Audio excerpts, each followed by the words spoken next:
हम देखते जानू का पहला गार्ड कहता है नहीं, हम बिना इजाजत के नहीं जा सकते।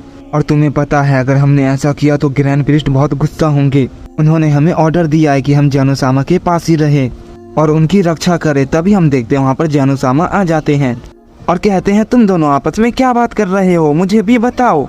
गार्ड्स कहते हैं कुछ नहीं जानू सामा। हम देखते हैं अब 3 महीने बीत चुके थे। जानू सामा के गार्ड कहते हैं जानू सामा 3 महीने होने वाले हैं, अब ग्रैंड प्रिस्ट बाहर आ जाएंगे, वो हील हो गए होंगे, क्या हम सब मिलके उस गोकू को खत्म करने चले। और तभी हम देखते हैं वहाँ पे ग्रैंड प्रिस्ट आ जाते हैं और कहते हैं जानू सामा आप कैसे हो। जानू सामा कहते हैं मैं बिल्कुल ठीक हूँ ग्रैंड प्रिस्ट, तुम बताओ तुम्हें अब कैसा लग रहा है। ग्रैंड प्रिस्ट कहते हैं मैं अब अच्छा फील कर रहा हूँ माय लॉर्ड, अब मेरी ताकत वापस आ गई है।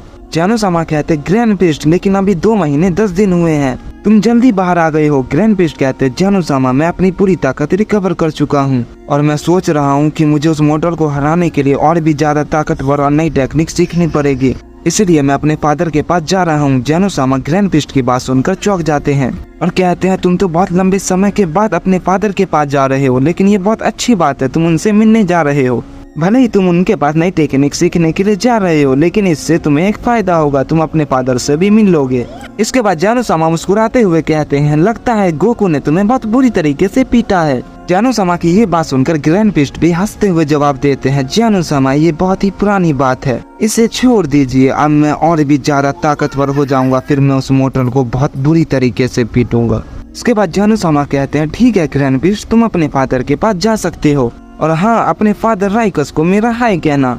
इसके बाद ग्रैंड प्रिस्ट कहते हैं ठीक है जानू सामा। ये कहने के बाद ग्रैंड प्रिस्ट अपने फादर से मिलने के लिए चला जाता है और जाते हुए सोचते रहते हैं कि मेरे फादर ने मुझे बचपन से ट्रेन किया है और मैं उनके पास तभी आता हूँ जब मुझे बहुत जरूरत पड़ती है, या मैं किसी से हार जाता हूँ, मुझे यकीन है मेरे डैड मुझे ट्रेन करेंगे और उसके बाद मैं उस मॉडल को बिल्कुल भी नहीं छोड़ूंगा। उसने मेरी इज्जत की धज्जियां उड़ा दी है, उसने मेरी बहुत ही बेइज्जती की है। क्या मेरे डैड इसके लिए तैयार होंगे? वो बहुत ही गुस्से वाले हैं, लेकिन मेरे पास दूसरा कोई रास्ता नहीं है, उनके सिवा मुझे और भी ज्यादा ताकतवर कोई नहीं बना सकता, मुझे उन्हें किसी भी हाल में मनाना ही होगा। मैं आ रहा हूँ डैड।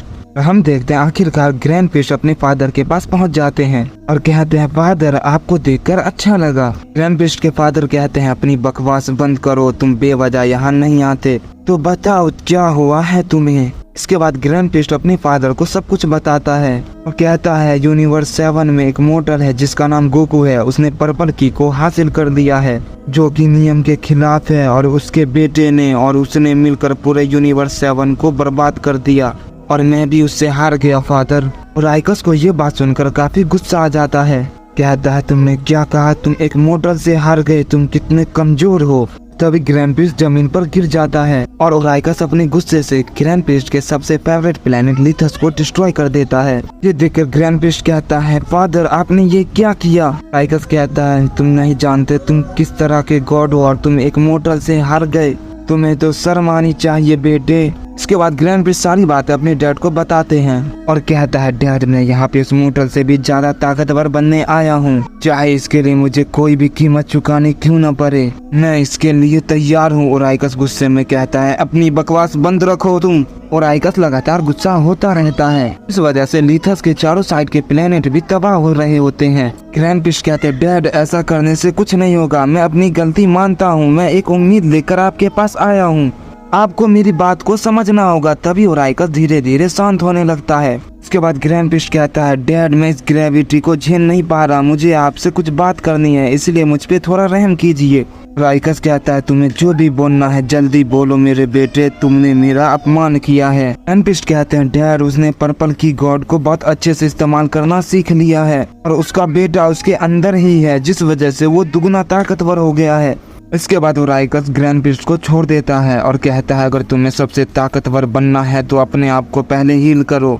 ग्रैंड प्रिस्ट कहते हैं मैं समझ गया फादर। इसके बाद ओराइकस कहता है अगर तुम्हें और भी ज्यादा ताकतवर बनना है तो तुम्हें 3 डिवाइन टेस्ट से गुजरना होगा। ग्रैंड प्रिस्ट कहते हैं मैं किसी भी टेस्ट से गुजरने के लिए तैयार हूँ फादर, मैं किसी भी तरह उस मोटल को हराना चाहता हूँ। इस पूरे मल्टीवर्स को चलाना मेरा काम था और मैं इसमें फेल हो गया, ये बहुत ही शर्मनाक बात है। मैं उस मॉडल को खत्म करने के लिए कुछ भी करने के लिए तैयार हूँ। और हम देखते तभी वहाँ पे ग्रेविटी फिर से बहुत ज्यादा बढ़ जाती है और ग्रैंड प्रिस्ट दोबारा जमीन पर गिर जाते हैं और कहता है फादर ये आप दोबारा क्यों कर रहे हैं। और आइकस कहता है तुम्हें इसी हाल में अपने आप को हील करना होगा। अगर तुम वाकई में इस मॉडल से ज्यादा ताकतवर होना चाहते हो तो तुम्हें इसी पोजीशन में अपने आप को हील करना होगा। और हम देखते हैं ग्रैंड प्रिस्ट बहुत कोशिश करने के बाद भी जमीन से उठ नहीं पाता। और तभी ग्रैंड प्रिस्ट की आंखें वाइट हो जाती है और कहता है अगर मुझे अपने फादर का सामना करना है तो अपनी ताकत को और भी ज्यादा बढ़ाना होगा। हम देखते हैं उनके अंदर से ब्लैक फ्लेम निकलने लगती है जो ग्रैंड प्रिस्ट को चारों तरफ से घेर देती है। ये देखकर ओराइकस कहता है वाह शाबाश बेटे, लगता है उस मोटर ने तुम्हें बहुत बुरी तरीके से मारा है। तुम ताकत के बहुत ही भूखे नजर आ रहे हो। अपनी golden internal divine present technique और एंजल स्वॉर्ड को इस ब्लैक फ्लेम से कंबाइन कर दो।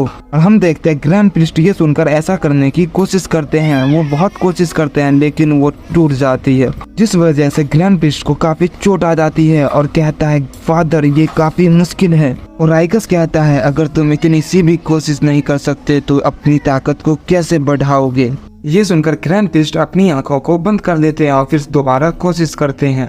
फिर से उन दोनों टेक्निक को ब्लैक फ्लेम में कंबाइन करने की कोशिश करते हैं और फाइनली वो आपस में कंबाइन हो जाती है और वो ताकत ग्रैंड प्रिस्ट पर हावी हो जाती है।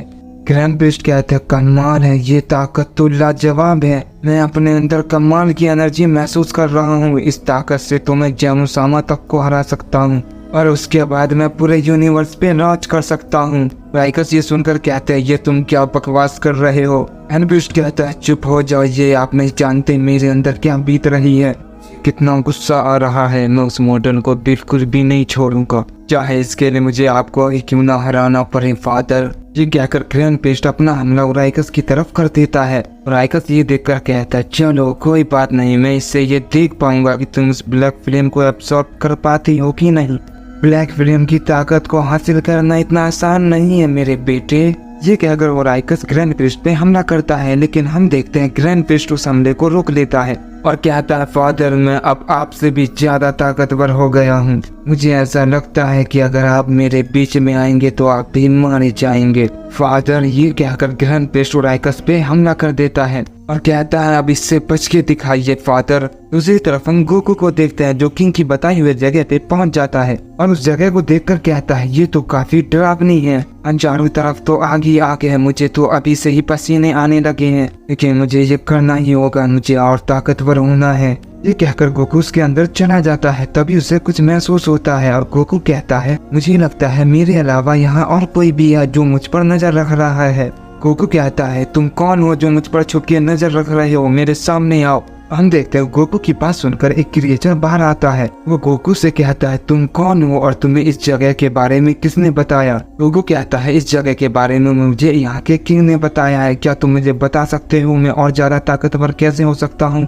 क्रिएचर ये बात सुनकर कहता ओह तो तुम ताकत की तलाश में यहाँ पर आए हो, अगर तुम्हें और भी ज्यादा ताकतवर बनना है तो तुम्हें मेरा सामना करना होगा। अगर तुम्हें इस जगह से आगे जाना है तो तुम्हें पहले मुझे हराना होगा क्योंकि मैं इस पहले गेट का गार्ड हूँ।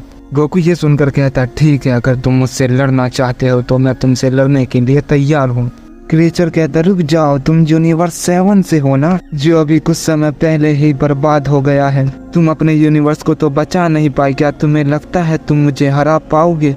गोकू ये सुनकर कहता है तुम्हें हमारे यूनिवर्स के बारे में कैसे पता, भला तुम हमारे यूनिवर्स के बारे में जानते क्या हो। वो क्रिएचर कहता है मैं तुम्हारे बारे में और तुम्हारे यूनिवर्स के बारे में सब जानता हूँ। मैं ये भी जानता हूँ तुम्हारे अंदर तुम्हारा बेटा है और तुम दोनों मिलकर बहुत ज्यादा ताकतवर हो गए हो। एक सैयन को जितना ताकतवर होना चाहिए तुम उसकी उम्मीद से भी ज्यादा ताकतवर हो। तुम इस पूरे यूनिवर्स चलाने वाले यानी ग्रैंड प्रिस्ट को मारना चाहते हो। क्यों मैं बिल्कुल सही कह रहा हूँ ना। गोकू कहता है तुम्हें तो हमारे बारे में बहुत कुछ पता है, क्या तुम अपने बारे में कुछ हमें बताओगे। वो क्रिएचर कहता है जिस किंग से तुम मिलकर आए हो उसकी ताकत में और मेरी ताकत में ज्यादा डिफरेंट नहीं है, बस वो तुम्हारे साथ बच्चों के साथ खेल रहा था। वो चाहता था कि तुम यहाँ तक पहुँचो और तुम्हारी मुलाकात मुझसे हो और मैं तुम्हें सबक सिखा सकूं। गोकू इसकी ये बात सुनकर कहता है ओह तो तुम्हें अपनी ताकत पे इतना घमंड है तो चलो मेरा सामना करो। ये कहकर गोकू अपनी पावर अप करता है और इस क्रिएचर की तरफ बढ़ता है, लेकिन गोकू उसे छू भी नहीं पाता। ये देखकर क्रिएचर कहता तुम तो बहुत स्लो हो, तुम इस स्पीड से मुझे हराओगे, मुझे तो बिल्कुल भी नहीं लगता। तुम चाहे तो अपनी पर्पल गॉड की पावर का इस्तेमाल कर सकते हो। ये सुनकर गोकू को और भी ज्यादा गुस्सा आ जाता है और कहता है ठीक है, अगर तुम यही चाहते हो तो मैं इसके लिए तैयार हूँ। इसके बाद गोकू अपनी पावर को बहुत तेजी से बढ़ाता है और पर्पल गॉड में बदल जाता है और उस क्रिएचर की तरफ बढ़ता है और उसे एक जोरदार किक मारता है, लेकिन वो किक उस क्रिएचर को नहीं लगती, वो उसके शरीर के आर पार हो जाती है। गोकू ये देख कर कहता है ये तो दिखने में इंसान की तरह लगता है, लेकिन इसकी बॉडी तो सोल की तरह है, आखिर ये क्या है? क्रिएचर कहता है क्या हुआ, तुम मुझे हरा सकते हो, कोशिश करते रहो। इसके बाद गोकू बहुत सारे की ब्लास्ट से उस क्रिएचर पे अटैक कर देता है, लेकिन वो सारे अटैक उसके बॉडी के आर पार हो जाते हैं। गोकू ये देखकर कहता है मेरा कोई भी हमला इस पर काम नहीं कर रहा, अब मैं क्या करूं? मेरा हमला तो इसे छू भी नहीं पा रहा। इसके बाद क्रिएचर कहता है क्या तुमने अपना हमला कर लिया, अब मेरी बारी है। ये कहकर क्रिएचर अपने सोनिक वेब से गोकू पे हमला कर देता है। हम देखते हैं कि बड़ा सा जाला निकलता है और वो गोकू को जकड़ देती है। गोकू ये देख कर कहता है आखिर ये कैसी टेक्निक है, ये तो बहुत ही ज्यादा चिपचिपी है और ये मेरी ताकत को सोख रही है, ऐसा लग रहा है मैं धीरे धीरे कमजोर हो रहा हूँ। ये देखकर क्रिएचर कहता है क्या हुआ, जिस तरीके से किंग ने तुम पर रहम किया था मैं तुम पर बिल्कुल भी रहम नहीं करूँगा, तुम्हें यहाँ नहीं आना चाहिए था, तुम तो यहाँ और ताकत हासिल करने आए थे ना, लेकिन तुम तो मुझे ही नहीं हरा पा रहे तो तुम और ताकत हासिल कैसे करोगे?